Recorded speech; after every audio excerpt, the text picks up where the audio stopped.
Bismillah, Assalamualaikum warahmatullahi wabarakatuh. Salam sejahtera untuk kita semua. Adik-adikku sekalian, saya Andi Sudimas Sulaiman, Gubernur Sulawesi Selatan, mengucapkan selamat datang dalam program Smart School Dinas Pendidikan Provinsi Sulawesi Selatan. Hari ini adik-adik sekalian akan mengikuti pembelajaran hybrid dalam program Smart School. Aplikasi Smart School adalah sebuah pendekatan dengan tetap mengedepankan sebuah pendidikan dengan digital approaching untuk kemudian mengedepankan kualitas dan mutu pendidikan yang diterima siswa secara seragam di seluruh wilayah Sulawesi Selatan termasuk di pelosok-pelosok. Program ini bukan hanya memberikan kepada adik-adik sekalian pengalaman belajar yang baru, namun juga memberikan fasilitas kebutuhan dengan fitur bermanfaat seperti rekaman video pembelajaran yang dapat diulang, trik-trik penyelesaian soal, ujian-ujian serta sarana konsultasi pembelajaran dari guru-guru terbaik di Sulawesi Selatan. Sering-sering mengakses aplikasi Smart School melalui gawai yang adik-adik sekalian miliki di setiap kesempatan yang dimiliki.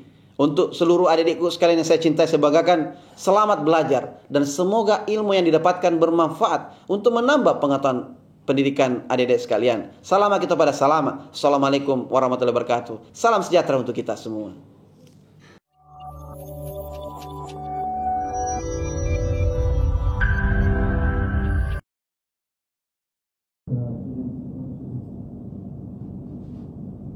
Bismillahirrahmanirrahim. Assalamualaikum warahmatullahi wabarakatuh. Salam sejahtera untuk kita semua. Bagaimana kabarnya hari ini adik-adik sekalian? Mudah-mudahan tetap semangat dalam menjalankan segala aktivitas kita. Perkenalkan, nama saya Muhammad Yusuf, SPD MPD, pengajar Smart School mata pelajaran Sejarah Indonesia.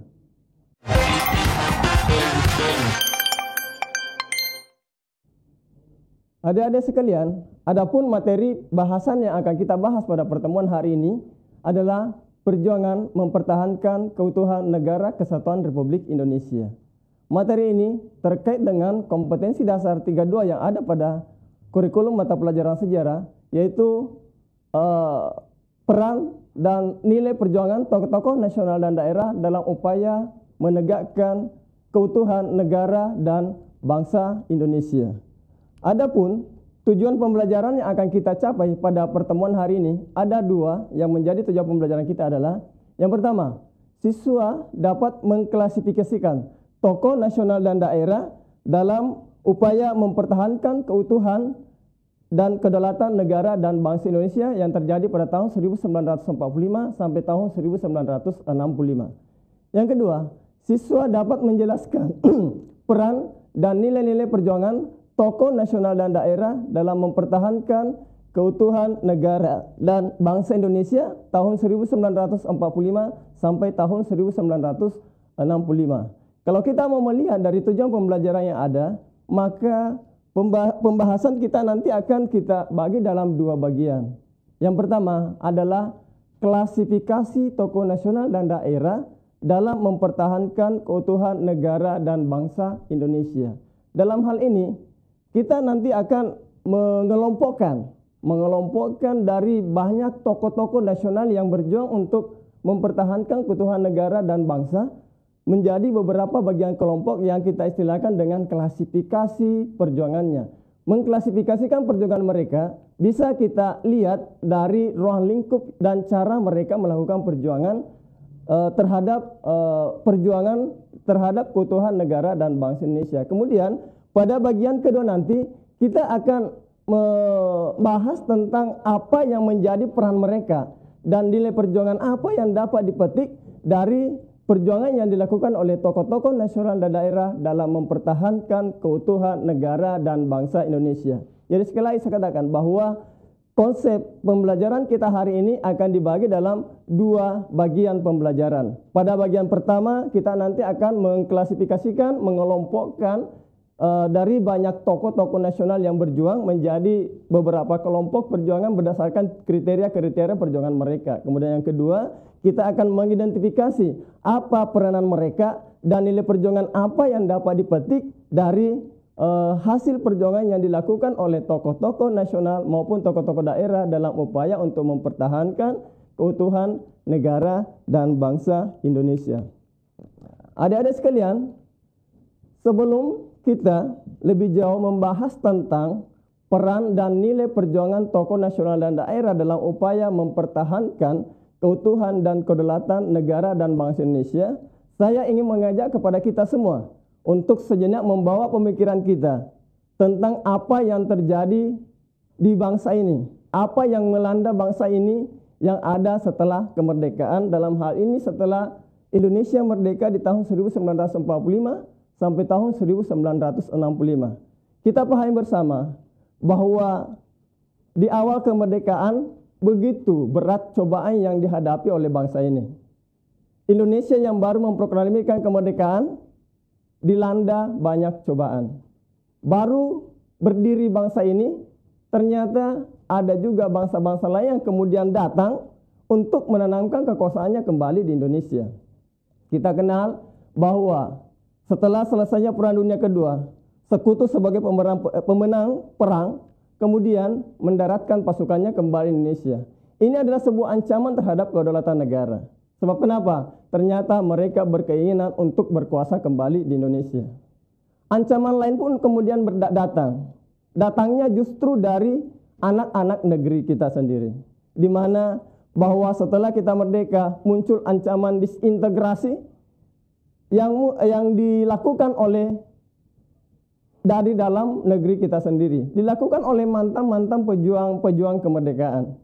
Ini adalah sebuah ancaman terhadap disintegrasi bangsa yang bisa menyebabkan munculnya perpecahan terhadap negeri ini. Akan tetapi, perlu kita pahami bersama bahwa di luar daripada konsep ancaman disintegrasi bangsa itu, ternyata ada di antara mereka yang tetap setia memperlihatkan sikap patriotismenya, kecintanya terhadap tanah air, dan tanggung jawabnya sebagai warga negara untuk tetap mempertahankan keutuhan dan kedaulatan negara dan bangsa Indonesia. Mereka inilah tokoh-tokoh yang dimaksud, yang seperti inilah yang akan kita bahas pada pertemuan hari ini, adik-adik sekalian. Nah, adik-adik sekalian, seperti yang saya sudah katakan dari awal, bahwa hari ini kita akan bagi dalam dua bagian pembahasan materi. Pada bagian bahasan pertama, kita akan membahas tentang klasifikasi. Nah, adik-adik sekalian, mengenai klasifikasi tokoh-tokoh nasional yang berjuang dalam mempertahankan keutuhan dan negara dan bangsa Indonesia ini, saya bagi menjadi 5 klasifikasi. Jadi sekali saya katakan bahwa kita sekarang berbicara dalam konsep yang terjadi di Indonesia antara tahun 1945 sampai tahun 1965. Banyak tokoh yang melakukan perjuangan. Banyak tokoh yang tetap menunjukkan kesetiaannya. Banyak tokoh yang tetap menunjukkan sikap patriotismenya. Mereka ini kemudian berjuang untuk satu kata, yaitu mencapai tujuan yang diharapkan dari kemerdekaan itu. Nah, sekarang ada 5 klasifikasi perjuangan yang dilakukan oleh tokoh nasional daerah. Klasifikasi pertama adalah tokoh pejuang nasional. Siapakah mereka itu? Jadi mereka adalah orang-orang yang berjuang dalam konsep keseluruhan untuk mencapai kedaulatan negeri ini. Mereka tidak memikirkan apa yang terjadi di daerahnya, tapi mereka membuat suatu konsep perjuangan yang mencakup keseluruhan wilayah yang ada di Negara Kesatuan Republik Indonesia ini. Tokoh pejuang yang dimaksudkan seperti ini diantaranya adalah misalnya ada Insinyur Soekarno sebagai tokoh proklamator, ada Dr. Andes Muhammad Hatta, kemudian ada Jenderal Sudirman, kemudian ada Yosudarso misalnya, kemudian ada tokoh-tokoh nasional lainnya seperti Ahmad Yani dan lain-lainnya. Ini masuk dalam klasifikasi tokoh pejuang nasional. Sebab kenapa? Mereka melakukan perjuangan dalam konsep kedaulatan secara keseluruhan terhadap Negara Kesatuan Republik Indonesia ini. Kemudian yang kedua adalah tokoh bangsawan. Tidak bisa dipungkiri bahwa ternyata setelah kemerdekaan yang kita kumandangkan pada tanggal 17 Agustus 1945, ternyata masih ada di bagian negara-negara kita ini yang memiliki kedaulatan sendiri. Di antaranya adalah raja-raja yang masih memiliki wilayah-wilayah kedaulatan. Di antara raja-raja atau bangsawan-bangsawan yang masih memiliki kedaulatan, ternyata mereka dengan sukarela untuk mau menggabungkan diri untuk menjadi bagian daripada wilayah kedaulatan Republik Indonesia ini. Ya, mereka memiliki sikap keindonesiaan. Mereka tidak mengedepankan kedaulatan yang sudah mereka miliki, akan tetapi mereka lebih mementingkan keindonesiaannya dengan sukarela mau menggabungkan diri sebagai bagian daripada wilayah Kesatuan Republik Indonesia. Ini klasifikasi yang kedua. Kemudian klasifikasi yang ketiga adalah tokoh daerah. Tokoh daerah, mereka itu adalah para pejuang yang berjuang di daerahnya untuk menjaga kedaulatan bangsa dan negara Indonesia. Untuk dipahami bersama bahwa yang dimaksudkan tokoh daerah ini, mereka berjuang bukan berarti untuk kedaulatan daerahnya, tapi mereka berjuang di daerahnya untuk menjadikan daerahnya menjadi bagian daripada negara dan bangsa Indonesia ini. Mereka berjuang untuk menjadikan wilayahnya, daerahnya, untuk menjadi bagian daripada negara Kesatuan Republik Indonesia. Bukan berarti mereka berjuang di daerahnya untuk kedaulatan daerahnya, tapi berjuang di daerahnya untuk bergabung menjadi bagian daripada negara Kesatuan Republik Indonesia. Kemudian klasifikasi yang keempat adalah ada tokoh seniman.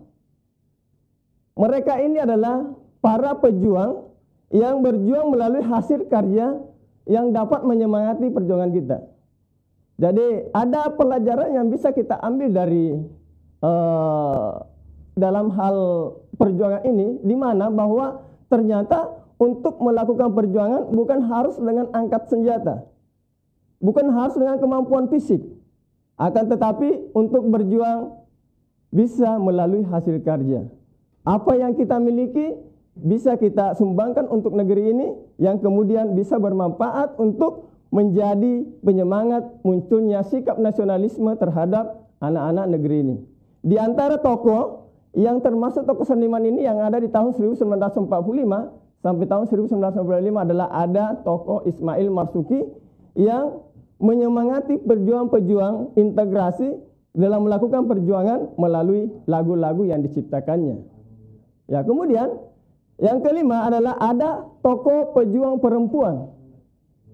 Tokoh pejuang perempuan, bahwa ternyata untuk menjadi pemimpin perjuangan, untuk menjadi pelopor perjuangan bukan harus dari pihak laki-laki, bahwa ternyata ada juga di antara mereka adalah berasal dari pihak perempuan. Salah satu tokoh pejuang perempuan yang menjadi bagian daripada perjuangan integrasi bangsa ini ada misalnya dari Sulawesi Selatan, tepatnya dari Palopo, adalah Opu Dendrisayu.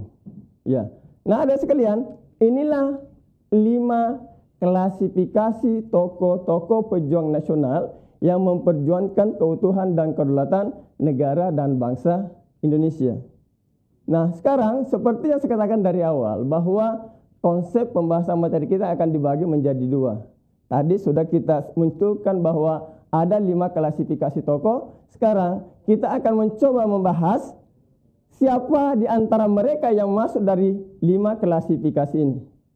Ya, tentu saja dalam pembahasan yang saya sampaikan ini tidak semua tokoh-tokoh nasional akan kita bahas di sini, tapi saya akan hanya mengambil salah satu dari tokoh pejuang nasional yang ada di setiap klasifikasi ini. Mari kita lihat adik-adik sekalian. Mungkin di antara adik-adik sekalian ada yang mengenal foto ini. Ya, kalau misalnya saya bertanya kepada adik-adik sekalian, siapa gambar yang ada di depan ini? Ya, adik-adik sekalian, tepat bahwa gambar ini adalah seorang tokoh nasional. Jadi dia berada di klasifikasi sebagai tokoh pejuang nasional, berjuang dalam konsep secara keseluruhan untuk wilayah negara dan bangsa Indonesia ini. Beliau adalah masuk dalam klasifikasi tokoh nasional. Beliau adalah Jenderal Sudirman. Ya, Jenderal Sudirman seorang tokoh nasional pejuang integrasi. Nah, sekarang kita lihat apa peranannya sang jenderal ini. Apa peran sang jenderal ini untuk perjuangan kedaulatan, untuk perjuangan kedaulatan atau perjuangan integrasi. Apa yang menjadi peran mereka? Bisa kita lihat bahwa ternyata sang jenderal adalah merupakan sosok yang mampu menjadi pendingin dan memberikan semangat dalam kepentingan pasukannya dari ancaman bangsa Barat. Bahwa ternyata di tengah sakitnya beliau, di tengah derita penyakit yang dialaminya, mereka bisa bersama-sama dengan pasukannya untuk terus berjuang melalui perjuangan fisik untuk mengetuk dunia bahwa TNI yang ada di Indonesia itu masih hidup dan kokoh untuk mempertahankan kemerdekaan. Nama Jenderal Sudirman semakin menonjol pada waktu beliau memimpin pasukan untuk mengusir sekutu dari Ambarawa. Kita kenal bahwa Jenderal Sudirman dikenal dengan perjuangannya melalui perjuangan bergerilya. Perjuangan gerilya yang mereka lakukan, Sang Jenderal bersama dengan pasukannya masuk ke luar hutan, melewati gunung, sungai, dan lain-lainnya untuk apa? Untuk memimpin pasukannya mengusir sekutu atau Belanda dari bumi Ambarawa. Yang tentu saja berdampak pada keutuhan atau integrasi bangsa kita. Keutuhan negara dan bangsa Indonesia. Berdampaknya akan ke sana. Sebab kenapa? Ingat bahwa dari awal saya sampaikan bahwa sekutu mendaratkan pasukannya bersama dengan Belanda di Indonesia itu untuk melakukan penguasaan Indonesia. Maka pada saat ada sosok yang berjuang untuk mengusir sekutu dari bumi Indonesia ini, bahwa maka dialah bisa dikategorikan sebagai tokoh nasional yang berperan dalam mengusir penjajahan. Nah, inilah sang jenderal ini. Inilah Jenderal Sudirman, bahwa dia memimpin pasukan gerilya di tengah sakit yang diderita, bahkan harus ditandu kemana-mana. Dia harus berada di tengah-tengah pasukannya walaupun dalam kondisi sakit. Perjuangan itu yang dilakukan oleh Jenderal Sudirman. Nah, sekarang apa nilai yang dapat dipetik di balik perjuangan yang dilakukan oleh Jenderal Sudirman? Adik-adik sekalian, nilai keteladanan yang bisa kita petik dari perjuangan ini yang pertama adalah cinta tanah air. Kecintaan terhadap wilayah Indonesia ini. Kecintaan terhadap bangsa Indonesia ini. Ternyata bahwa di tengah banyaknya pengkhianatan-pengkhianatan yang dilakukan oleh tokoh-tokoh lain, di tengah banyak maraknya muncul pemberontakan-pemberontakan di daerah-daerah, ada saja tokoh yang ternyata tetap kokoh pada kecintanya terhadap tanah air, rela untuk mengorbankan waktunya, rela untuk mengorbankan hartanya demi sebuah perjuangan. Nah, sekarang nilai yang kedua yang ditunjukkan oleh Jenderal Sudirman adalah sikap rela berkorban. Sikap rela berkorban ini ditunjukkan oleh Jenderal Sudirman seperti saya katakan tadi, bahwa di tengah sakitnya beliau bahkan terjun langsung memimpin pasukannya.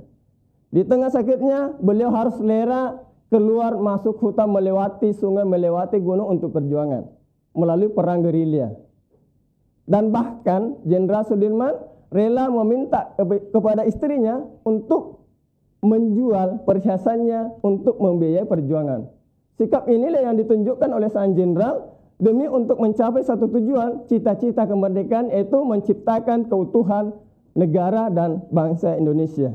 Inilah sosok Jenderal Sudirman. Jadi sekali lagi, Jenderal Sudirman masuk sebagai klasifikasi tokoh nasional pejuang integrasi. Kemudian yang kedua, adik-adik sekalian kenal dengan gambar yang saya tampilkan di depan? Ya. Gambar yang ada di depan Anda ini adalah Sri Sultan Hamengkubuwono IX. Sri Sultan Hamengkubuwono IX, kalau kita mau melihat dari klasifikasi tokoh yang kita pelajari dari awal, maka sang sultan masuk pada klasifikasi bangsawan atau raja yang memiliki sikap keindonesiaan. Sri Sultan Hamengkubuwono adalah seorang raja Jogja. Dia sudah memiliki wilayah kedaulatan. Bahkan Belanda menjanjikan kepada sultan untuk menjadi raja seluruh Jawa. Akan tetapi, apa yang dilakukan oleh Sri Sultan Hamengkubuwono? Menolak untuk bekerja sama dengan Belanda. Berikut saya kutip apa pernyataan sang sultan untuk menjadikan dia sebagai sebuah kategori seorang tokoh yang berjuang untuk kedaulatan. Beliau mengatakan, walaupun saya telah mengenyam pendidikan barat, yang sebenarnya, namun pertama-tama saya adalah dan tetap adalah orang Jawa. Jadi perlu kita pahami bersama bahwa Sri Sultan Hamengkubuwono ini ternyata pendidikan yang dia dapatkan dari Barat tidak mengukuhkan semangat nasionalismenya, tidak mengurangi semangat nasionalismenya untuk tetap menjadi sebagai bagian daripada warga negara Indonesia. Nah sekarang, apa yang dilakukan oleh Sultan untuk perjuangan integrasi? Sri Sultan Hamengkubuwono banyak memberikan fasilitas bagi pemerintah RI yang baru terbentuk untuk menjalankan roda pemerintahan. Kita pahami bersama bahwa untuk mempersiapkan sebuah serangan besar untuk mengusir sekutu dan Belanda dari wilayah ini, Sri Sultan bahkan memberikan tempat kepada TKR untuk bermarkas di Yogyakarta. Dan bahkan Sri Sultan Hamengkubuwono mengusulkan kepada pemerintah RI untuk menjadikan Yogyakarta sebagai ibu kota Republik Indonesia. Ya. Kebesaran hati seorang raja yang sebelumnya sudah memiliki wilayah kedaulatan untuk menjadi bagian daripada perjuangan mendapatkan kedaulatan negara adalah sebuah sikap yang patut untuk diteladani. Nah sekarang, nilai keteladanan apa yang patut kita contoh dari sikap perjuangan yang dilakukan oleh seorang raja yang bernama Sri Sultan Hamengkubuwono ini. Yang pertama, nilai keteladanan yang patut kita sikapi adalah beliau adalah seorang nasionalis. Dari ungkapannya tadi mengatakan bahwa walaupun saya mengenyam pendidikan Barat, saya tetap akan menjadi orang Jawa. Ini menunjukkan bahwa tidak akan ada pengaruhnya di mana saya mengenyam pendidikan, saya tetap akan mengatakan bahwa saya Jawa, saya Indonesia. Ya. Nilai keteladanan lainnya yang dapat ditunjukkan adalah sikap rela berkorban. Sikap rela berkorban yang ditunjukkan di sini bahwa beliau bahkan bisa menyediakan Keraton Yogyakarta. Menyediakan Keraton Yogyakarta untuk dijadikan sebagai markas TKR. Menjadikan Yogyakarta sebagai pusat pemerintahan atau ibu kota pada saat Indonesia berada dalam posisi yang sangat genting. Inilah perjuangan yang dilakukan oleh Sultan Hamengkubuwono IX. Nah sekarang, tokoh lainnya adalah ini. Adik-adik kalian mungkin kenal dengan gambar yang saya tampilkan di depan. Kalau adik-adik sekalian pernah melihat uang 10.000, foto ini ada di uang 10.000. Ya, beliau ini masuk dalam klasifikasi tokoh daerah yang berjuang untuk integrasi bangsa. Masuk dalam klasifikasi tokoh daerah yang berjuang untuk keutuhan negara dan bangsa Indonesia. Beliau berasal dari Papua yang berjuang untuk menggabungkan wilayah Papua atau Irian Barat namanya dulu menjadi bagian daripada wilayah Negara Kesatuan Republik Indonesia. Beliau adalah Frans Keysepo. Ya, Frans Keysepo masuk sebagai klasifikasi tokoh daerah pejuang integrasi. Apa yang dilakukan oleh Frans Keysepo untuk perjuangannya? Yang pertama, Frans Keysepo mendirikan Partai Indonesia Merdeka yang berjuang untuk mempersatukan Irian Barat dengan Indonesia. Ya, Frans Keysepo adalah merupakan mantan gubernur Papua ya. Mantan gubernur Papua. Dia mendirikan Partai Indonesia Merdeka untuk apa? Untuk menjadikan Irian Barat menjadi bagian daripada wilayah Negara Kesatuan Republik Indonesia. Kemudian apa lagi yang dilakukan oleh Frans Keysepo? Bahwa Frans Keysepo pada Juli 1946 menjadi utusan Nugini Belanda dan satu-satunya orang asli di Papua yang hadir pada konferensi Malino di Sulawesi Selatan. Beliau bahkan menjadi juru bicara yang menyerangkan bahwa Irian menjadi bagian daripada wilayah Negara Kesatuan Republik Indonesia. Ya, inilah yang dilakukan oleh Frans Keysepo. Nah, apalagi yang dilakukan yang lainnya? Bahwa ternyata Frans Keysepo membantu Papua untuk menjadi bagian daripada wilayah Kesatuan Republik Indonesia. Apa yang dilakukan? Melalui PPRA, Penentuan Pendapat Rakyat. Frans Keysepo mengambil perannya untuk mendoktrinasi, mempengaruhi rakyat Pak Irian atau rakyat Papua untuk mau menggabungkan diri menjadi bagian daripada Negara Kesatuan Republik Indonesia. Nah ini ada sekalian, ini adalah Frans Keysepo. Frans Keysepo seorang tokoh yang berasal dari daerah untuk berjuang menjadikan wilayah Papua menjadi bagian daripada wilayah Negara Kesatuan Republik Indonesia. Nah ada sekalian, siapa lagi tokoh pejuang lainnya? Berikut saya tampilkan. Ya. Jadi ini Anda kenal? Ada yang mengenal gambar yang saya tampilkan di depan ini?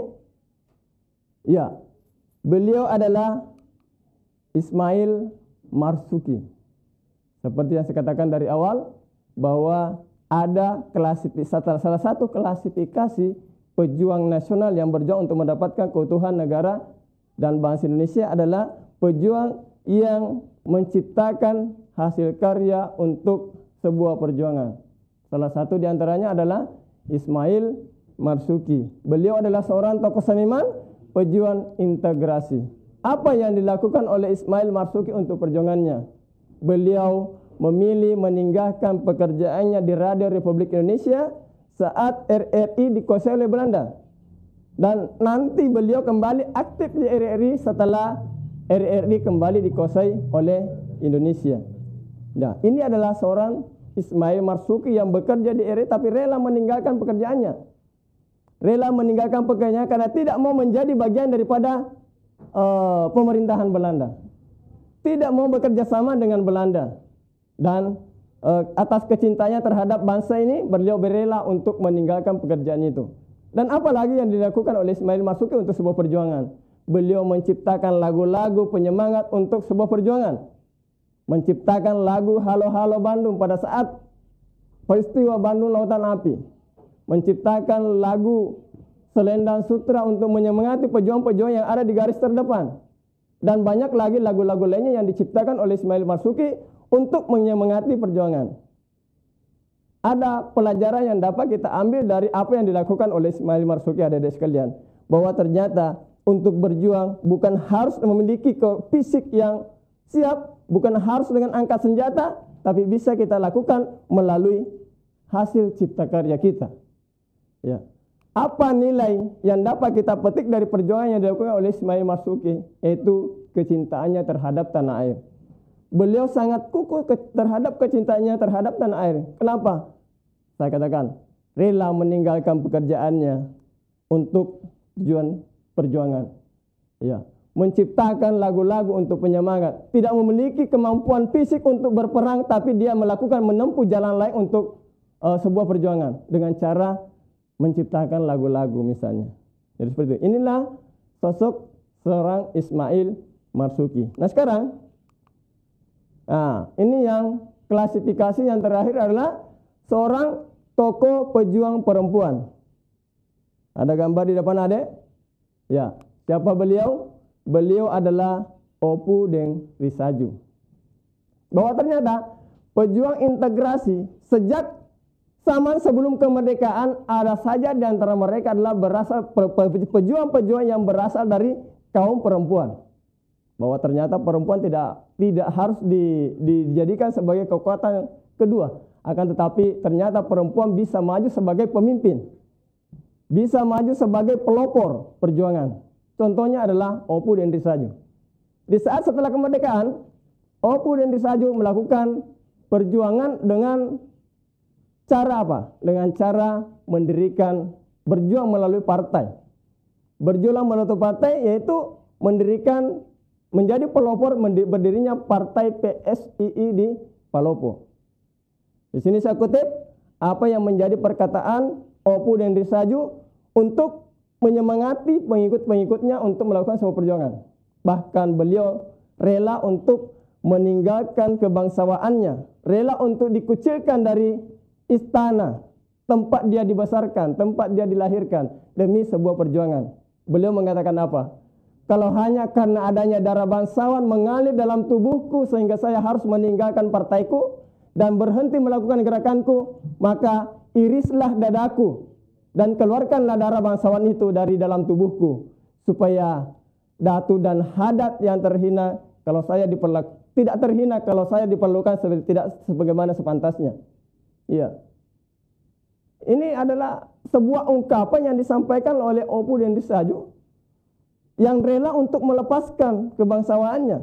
Sebab kenapa? Tingginya posisi kebangsaan di masyarakat, maka supaya katanya bangsawan tidak terhina, maka keluarkanlah darah bangsawan itu supaya kalian tidak terhina karena saya tidak mau meninggalkan perjuangan ini.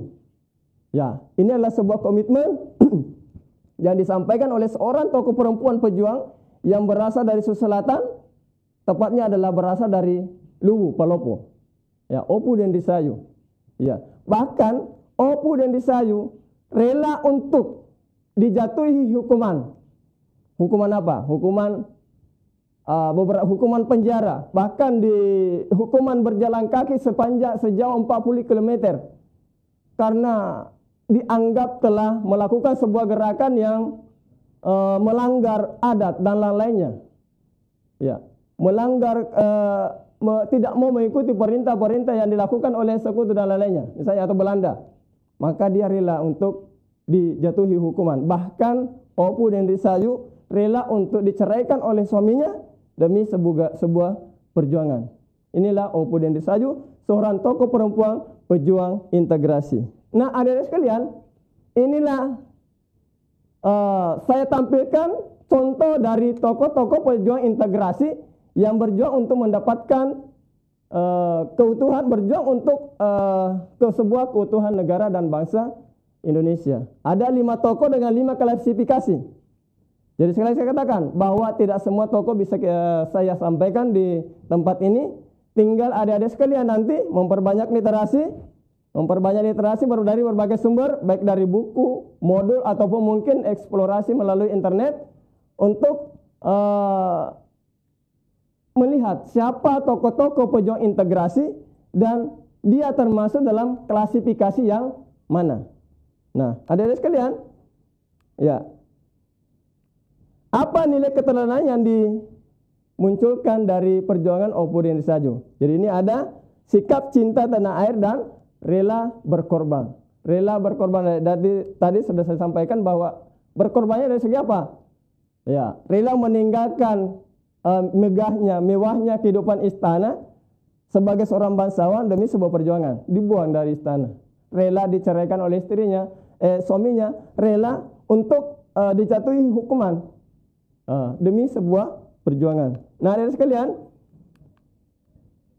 apa yang menjadi aktivitas Anda selanjutnya? Adik-adik sekalian, yang menjadi aktivitas Anda selanjutnya adalah bisa adik-adik membentuk kelompok di kelasnya, bisa terdiri dari 4 sampai 6 orang. Jadi mohon kiranya teman-teman, guru, pendamping yang ada di kelas untuk berkolaborasi dengan kami untuk mencapai apa yang kita harapkan. Bisa dibentuk dalam kelompok, kemudian masing-masing kelompok bisa bekerja untuk membuat klasifikasi perjuangan integrasi dan kemudian memilih tokoh yang mana yang masuk dalam klasifikasi itu. Bisa 1 sampai 2 tokoh yang dimasukkan. Jadi ini adalah, kalau adik-adik sekalian memerlukan, ini adalah salah satu contoh LKPD yang saya buat. Jadi bisa diambil melalui alamat yang ada yang tertera di sini. Silakan diambil. Di sini sudah saya, di dalam LKPD ini sudah saya bagi-bagikan menjadi beberapa kriteria, beberapa klasifikasi pejuang integrasi, mulai dari pejuang nasional, kemudian pejuang raja-raja yang memilih untuk menggabungkan wilayahnya menjadi bagian daripada negara Indonesia, kemudian ada tokoh daerah, ada tokoh yang berjuang melalui hasil karya, dan ada tokoh perempuan. Ya, tinggal Anda isi di dalamnya. Bisa dilakukan dalam bentuk kelompok. Jadi silahkan didiskusikan melalui kelompoknya, kemudian diisi LKPD ini, dan nanti teman-teman guru yang ada di pendamping kelas yang akan memotori dan bisa melihat hasil pekerjaan adik-adik kita yang ada di depan. Jadi bisa didiskusikan melalui kelompok dulu, kemudian dari hasil diskusi kelompoknya Anda bisa saling berbagi informasi dengan kelompok-kelompok yang lainnya. Ya, ini nanti akan dilanjutkan setelah berakhir kelas online ini, dan akan dilanjutkan oleh teman-teman guru yang ada di kelas masing-masing. Iya. Ya, sebagai kesimpulan awal adik-adik sekalian, bahwa ternyata ini kesimpulan awal ya, bahwa ternyata klasifikasi perjuangan integrasi dapat terlihat dari ruang lingkup perjuangan dan cara mereka dalam melakukan perjuangan. Maksudnya seperti apa? Bahwa pengklasifikasian tadi, pengelompokan yang kita munculkan tadi, ternyata itu berangkatnya dari mana? Berangkatnya dari ruang lingkup perjuangan mereka dan bagaimana cara mereka berjuang. Kemudian yang kedua, bahwa perjuangan tokoh-tokoh nasional dan daerah dalam mempertahankan keutuhan negara dan bangsa Indonesia itu ternyata menyisakan nilai yang patut untuk diteladani, khususnya di kalangan generasi muda sebagai kekuatan utama bangsa dan negara ini. Bahwa apa yang mereka lakukan, nilai itu bisa kita aplikasikan pada diri kita untuk menjadi bagian daripada yang bertanggung jawab terhadap tujuan kemerdekaan Indonesia. Adik sekalian, sebelum saya mengakhiri kegiatan pembelajaran kita hari ini, saya mau menampilkan sebuah bentuk penyelesaian soal. Ya, jadi saya mungkin hanya akan menyampaikan 3 soal di sini dan bagaimana kita menyelesaikan sebuah soal seperti ini. Jadi untuk sekarang, pada soal pertama kita lihat itu tokoh nasional yang memiliki peranan dalam memperjuangkan keutuhan negara dan bangsa Indonesia pada masa 1945 sampai 1965 yang meninggal ketika melaksanakan operasi rahasia untuk menyusupkan sukarelawan ke Irian menggunakan KRI Macan Tutul yang dikenal dengan Operasi Tritura untuk merebut Irian Barat dari tangan Belanda adalah yang pertama Frans Kesepo, yang kedua Jenderal Ahmad Yani, yang ketiga Laksamana Madya TNI Yosudarso, D. Bung Tomo, dan E. Andi Mapanyuki. Nah, apa yang pada saat kita mendapatkan soal seperti ini, apa yang harus kita cari dulu? Yang pertama adalah cari kata kuncinya dulu. Ya. Untuk soal ini, kita bisa lihat yang menjadi kata kuncinya adalah tokoh nasional. Jadi ini. Tadi kan sudah kita membahas tentang klasifikasi. Nah, jadi ini adalah sebuah bentuk klasifikasi bahwa dia adalah seorang tokoh nasional. Nah, dari 5 alternatif jawaban yang ada di depan, yang manakah yang termasuk tokoh nasional? Kita lihat dulu. Frans Kesepo, apakah dia seorang tokoh nasional? Iya, kalau dari klasifikasi yang kita sampaikan tadi, maka dia adalah seorang tokoh pejuang daerah untuk integrasi. Maka bukan, ya, sudah bisa dipastikan bahwa Frans Kesepo bukan merupakan jawabannya. Jenderal Ahmad Yani. Jenderal Ahmad Yani, apakah dia seorang tokoh nasional? Iya, Jenderal Ahmad Yani adalah seorang tokoh nasional. Kemudian Laksamana Muda Madya TNI Yosudarso. Iya, seorang tokoh nasional. Bung Tomo. Bung Tomo adalah seorang pejuang yang memimpin perjuangan yang mengambil peranan dalam perjuangan Arek-Arek Surabaya. Berjuang di menyemangati pejuang Arek Surabaya. Berarti dia tidak termasuk tokoh nasional. Andi Mapanyuki. Ya. Maka di sini ada 2 alternatif yang termasuk dalam klasifikasi tokoh nasional. Nah, sekarang kita cari lagi. Kata kunci berikutnya apa? Adalah ya, memimpin gerakan operasi Tritura. Ya, operasi rahasia untuk menyusupkan sukarelawan ke Irian menggunakan KRI Macan Tutul yang dikenal dengan istilah operasi Tritura. Nah, siapakah di antara 2 tokoh ini yang pernah ditugaskan untuk operasi Tritura? Iya, maka Ahmad Yani adalah merupakan seorang tokoh nasional yang mengambil peranan untuk menumpas pemberontakan PRRI Parmesta ya. PRRI Parmesta, kemudian beliau bahkan menunjukkan sikap kenasionalismenya dengan rela mengorbankan nyawanya untuk sebuah perjuangan melalui peristiwa G30 SPKI. Maka jawaban yang paling tepat di sini adalah Laksamana Madya TNI Yosudarso. Sekarang kita menuju ke soal kedua. Ya. Sebagai seorang panglima tentara, Jenderal Sudirman menunjukkan kesetiaan terhadap bangsa dan negara. Peran Sudirman dalam upaya perjuangan keutuhan negara dan bangsa Indonesia adalah memimpin operasi penumpasan gerakan separatis di beberapa daerah, menjadi diplomat ulung, kemudian memimpin serangan umum 1 Maret 1945 memimpin pasukan untuk melakukan perang gerilya untuk mengusir sekutu dari Ambarawa dan menyiapkan pasukan untuk menghadap langsung dengan Inggris atau Belanda. Nah sekarang kata kunci soal di mana? Dia adalah berada di seorang tokoh yang bernama Jenderal Sudirman. Siapakah Jenderal Sudirman ini? Ya, seperti yang saya katakan tadi bahwa Jenderal Sudirman adalah seorang tokoh nasional yang dikenal dengan taktik apa? Yaitu dikenal dengan taktik perang gerilyanya. Ya. Jenderal Sudirman seorang panglima tentara yang dikenal dengan taktik perang gerilyanya. Bersama dengan pasukannya keluar masuk hutan untuk sebuah perjuangan. Maka jawaban yang paling tepat di sini adalah memimpin pasukan dalam melakukan perang gerilya untuk mengusir sekutu dari Ambarawa. Jadi Jenderal Sudirman. Kemudian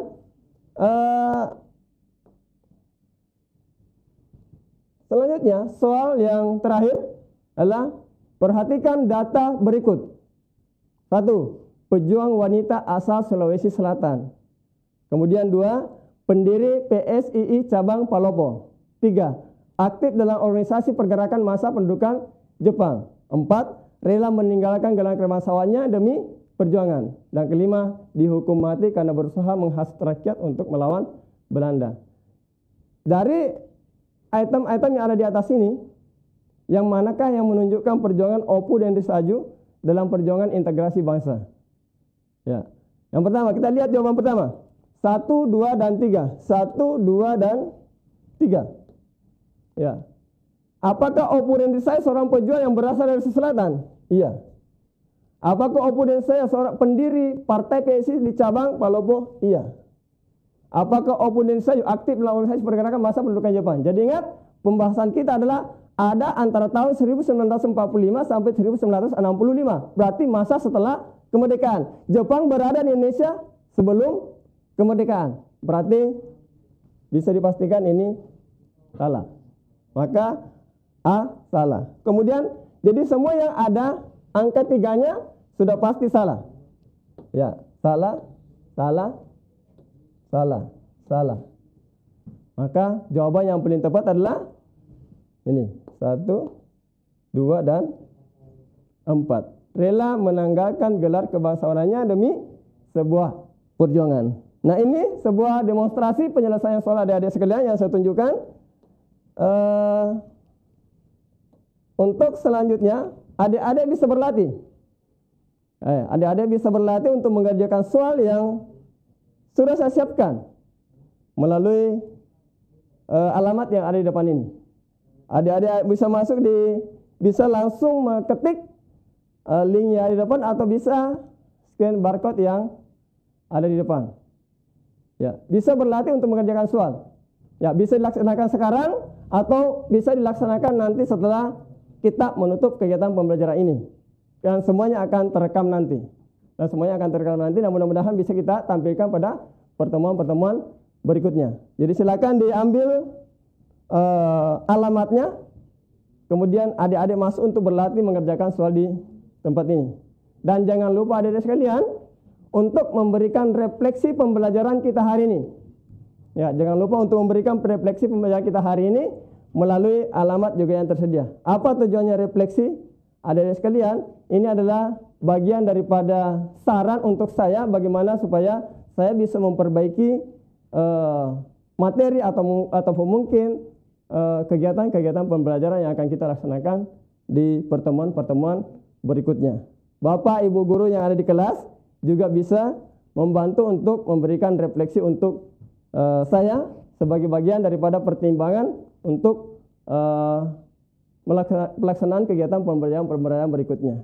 Jadi untuk refleksi bukan hanya dari siswa, tapi bukan Bapak, Ibu guru yang ada di kelas juga bisa masuk di bagian ini. Jadi jangan lupa adik-adik sekalian untuk masuk mengerjakan latihan soal ya. Bisa langsung mengerjakan latihan soal. Apakah bisa dilaksanakan sekarang ataupun mungkin nanti setelah saya menutup kegiatan pembelajaran ini. Dan mungkin selanjutnya akan dipandu oleh Bapak Ibu guru yang ada di kelas masing-masing. Ya. Inilah materi ajar yang bisa saya sampaikan pada pertemuan hari ini adik-adik sekalian. Ya, jadi untuk materi pembelajaran hari ini mungkin saya cukupkan sampai di sini. Kalaupun misalnya ada hal-hal yang perlu untuk dikonfirmasikan lebih lanjut, bisa nanti disampaikan pada lembar refleksi yang ada tadi ya. Di situ ada bahwa apa yang misalnya belum dipahami, nanti kami akan mencoba memperbaiki melalui kegiatan-kegiatan pembelajaran berikutnya. Bisa disampaikan melalui refleksi yang ada pada alamat yang saya siapkan tadi. Ya, demikian untuk materi. Ya, mudah-mudahan materi yang saya sampaikan ini bisa memberikan manfaat bagi kita semua, khususnya bagi adik-adik sekalian yang ingin ada penguasaan terhadap materi ajar sejarah. Demikian materinya. Saya tutup dengan ucapan wabillahi taufiq wal hidayah. Assalamualaikum warahmatullahi wabarakatuh.